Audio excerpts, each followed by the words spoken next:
The other day I did something that really scared me, something that weighed on my mind heavily for months. I was asked to give a keynote speech at a conference in front of hundreds of people. Now, I talk on YouTube to millions of people every month, but stage fright is a completely different thing. I have almost no experience public speaking outside of church settings, and even then, I sometimes get shaky and sweaty and emotional. I've really only done professional public speaking one other time, and I won't go into too many details, but to put it shortly, it did not go very well. It went very poorly. I was very embarrassed about how it went. I was really anxious about my conference presentation, and I really wanted to do a good job. But something was different this time. I gave a good enough speech, but what I was most proud of was how I saw my growth and how I handled my performance anxiety. Like, I still felt a little bit of anxiety, but I also had a lot of fun. And what that comes down to is, like, I have just gotten so much better at doing scary stuff like this. Yes, I am a therapist with expertise in anxiety, but I'm also a moderately anxious human being. Today I want to share with you 7 strategies that I used to manage performance anxiety. Let's go.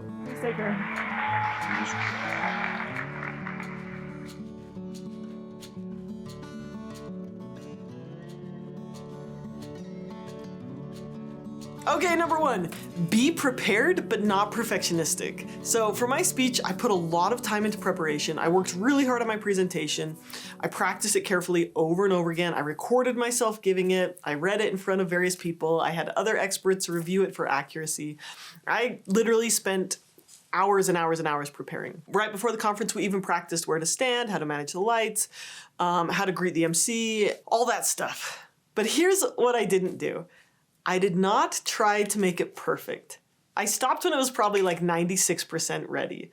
Why?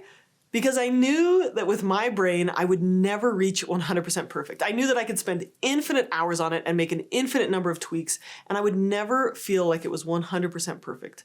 Now, if I'd been aiming for perfection, I would have been much more uptight, much more stressed, and that would not have made a measurably better presentation. So instead, I chose good enough. Good enough is better than perfect. Plus, to be honest, you're more relatable and relaxed when you're real. So, being prepared gave me confidence, and letting go of perfectionism helped me perform better. Okay, number 2, use intentional self-talk. Old me would have used some pretty negative self-talk. I'm so bad at this. I have no idea what I'm doing. I've never done this. It's gonna go terribly. Right? If you look carefully at negative self-talk, it's a form of emotional avoidance. It's how we try to protect ourselves from disappointment by lowering the bar, by lowering your expectations and lowering your energy. It might feel safer, but it's not actually helping you perform. So instead of this negative self-talk, I was very careful to speak about my upcoming performance in positive terms. This is going to be great. This is an adventure. Now, notice how I didn't just use vain praise. I didn't say, like, I'm amazing, I'm the world's best public speaker. That would have felt really fake to me. So I had to choose intentional phrasing that worked for me. Like, I'm gonna give it my all. It's gonna be fun. This is a chance to help people, right? I remembered my mission and my purpose instead of fretting about perfectionism or paying attention to what might go wrong. So even when I'm doing like a sports event or a hard rock climb, instead of saying, I'm gonna win, I'm more likely to say, I'm gonna focus super hard. I'm gonna give it my all. And then I just visualize myself playing my best, running my race, feeling the burn, and pushing through. I like to focus on what I can control and not outcomes that I can't control. So that's how I use my self-talk to keep energy high and really positive. Okay, number 3, hold a growth mindset. You'll notice with my self-talk, I was focusing on effort instead of outcome. In the long run, we can only control our effort and our growth. So instead of worrying about whether the speech would be perfect or not, I kept telling myself, this is going to be a good opportunity to learn and practice. Progress is more important than perfection. Or I would say, no matter what happens after this speech is done, I will have more experience than I did before. No matter what, I'll have learned something from this. Every experience, whether it's a success or failure, helps us grow as a human being. And when you take the long view, that's more important than winning a single event. So that makes every experience a success. And for the performance, focusing on effort and growth are more likely to help you settle in and perform well than pressuring yourself to not mess up. And that's where a lot of people go wrong. Okay, and that takes me to number 4. Turn off the struggle switch. Look, I've got my struggle switch. With performance anxiety, it's really normal to have physical sensations like sweaty hands or shaky voice or tense muscles. A lot of people's minds go blank or they freeze up. There are some really cool things you can do to calm your body down. And I teach these all the time. These are things like slow breathing, vagus nerve stimulation, raising the soft palate, softening the gaze, etc., etc. But when I've asked people, have you ever tried to calm yourself down and accidentally made yourself more anxious, almost everyone says yes. When we see anxiety as the problem, or when you think, I have to make this go away, then we accidentally tell our brain that a feeling is dangerous and it makes us more anxious. So I call this the struggle switch. The more you struggle against anxiety, the more anxious most people feel. So what can we do instead? Turn off the struggle switch. When I felt anxious, I didn't struggle against it. I felt legitimately anxious about this presentation. I did not try to force myself to calm down. I didn't use a lot of breathing techniques or meditation. Instead, I used acceptance and self-compassion and validating. So I used a lot of like, oh, it's normal to feel anxious, I told myself. Anxiety is the same physiologically as excitement.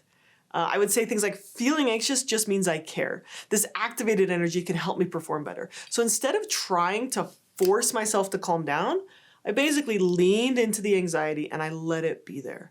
Now you'll see the struggle switch show up a lot with sleep. The night before a big performance, a lot of people struggle to sleep. And then when they find that they aren't falling asleep, they start to struggle. I have to sleep well or else I won't perform. This is so frustrating. I have to make myself sleep. And then they try to force it. Like maybe they use breathing techniques or meditations or sleep stories. But the harder you try to sleep, the more activated you are and the harder it is to sleep.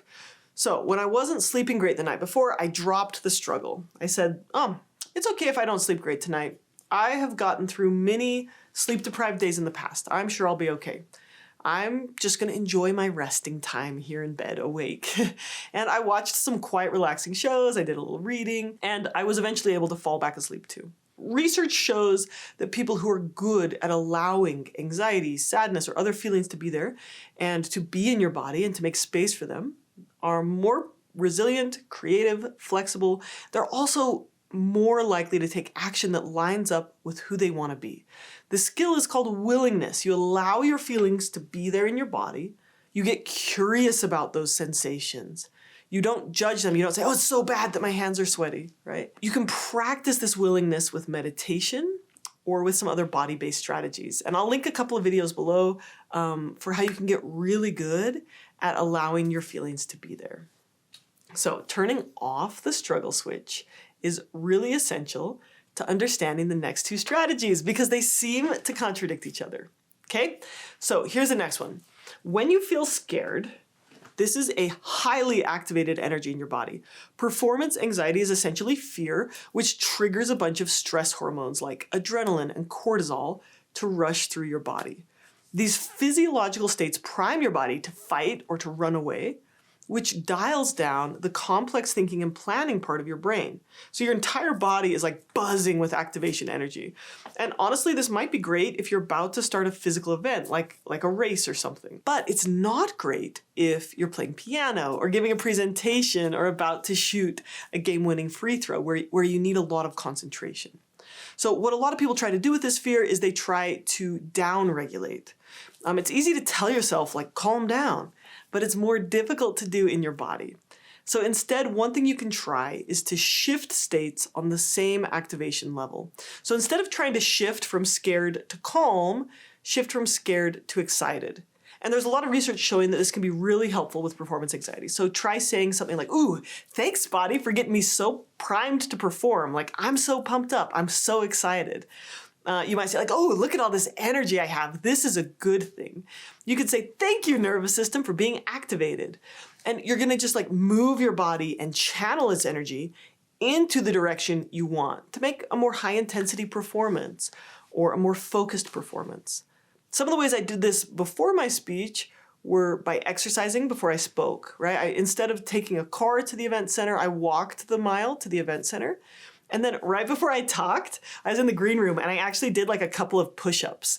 And what I was doing is I just leaned into that body activation and I allowed myself to be excited. All right, folks, we are finally to the part that most people talk about with performance anxiety, which is calming down your body. This can be really powerful, and you can train yourself to regulate your nervous system with practice. You can learn to lower your heart rate, slow your breathing, and feel centered and calm before a big performance. It's just important to understand this in the context of the struggle switch. If you try to force yourself to feel calm, you'll actually feel more threatened. You're telling your nervous system, like, it's dangerous that I feel anxious, and that adds fear on top of fear. But you can invite your nervous system to feel more safe and calm with body-based skills. Okay, so if that sounds like a paradox, let me give you one more example. I think teaching my body to calm down is like hiking with a much slower hiker. If I hike way in front of them and just yell at them to hurry up, they'll get more discouraged and slow down. But if I hike just barely in front of them and I set a careful pace and I talk with them in a friendly way, it helps them match my pace a little bit more. Your nervous system is kind of like the slow hiker. You can't just yell at it to calm down, but you can gently guide and pace it. Let me just list 6 easy ways to do this. And these are all part of my free grounding skills course. Humming, slow, long out breaths, yawning, tensing, and then relaxing your muscles, activating your peripheral vision, so softening your gaze and noticing what's here on the side of your eyes. Look around and notice your environment and say, here in this room, I'm actually safe. And then the last one, touching or tapping your face. Lionel Messi does this all the time. You watch him play soccer and he strokes his face. These are skills that the more you practice them, both when you're calm and when you're stressed, the more you practice them, the better you can train your nervous system to calm down performance anxiety. Okay, here's the last one. Your brain is a learning machine. It learns from past experiences, and that sets the tone for how you'll feel at the next performance. So what do you usually do after a big performance? Do you pick it apart? Do you pay close attention to your mistakes? Do you highlight all the stuff you got wrong? Do you beat yourself up? It's natural to pay more attention to the negative. This is called negativity bias. But when you do this, you train yourself to feel more scared and more stressed next time. It's okay to learn from your mistakes, but to manage anxiety, you have to pay attention to your successes too. Let them sink in. Spend time thinking about and talking about the good things you did. And the key here is balance. A fearful nervous system only wants to focus on the threats, the mistakes. A healthy nervous system can learn from the mistakes, but also notice the successes too. So after my speech, I made sure to take some time to soak it in. I stayed on the stage and I listened to the applause instead of running off and hiding. When people thanked me or praised me afterwards, I accepted that praise. I gave myself credit for the work I did. I called my family to celebrate. I was happy and proud of my efforts. I did something that took courage, and I'm proud of that because this is a skill that I've worked to develop. It did not come naturally to me. I also took an hour and napped in the hammock in the sun after it was over, and I stretched and I allowed my body to cycle down to that rest state. I mean, it's totally okay to have high levels of fear and stress for short bursts, but it's also important to relax afterwards. When you perform, what you do afterwards will help train your brain to either feel more safe or more scared. So next time you have a big event, take the time to notice how safe and how capable you are afterwards. Even if you lose or mess up, notice how it feels and how good you are at feeling that. Notice how even if you lose or you fail or you blow up, you did not die. Like, you're okay. Write or talk about your successes. Write about what you learned and how you're growing. I'm telling you about my wins right now. This video is literally reinforcing my brain that I did something scary and I didn't die. Okay, so those are my tips for performance anxiety. What works for you? Like, what actually works for you? I'd love to hear about it in the comments. And again, thank you so much for being here, and please take care.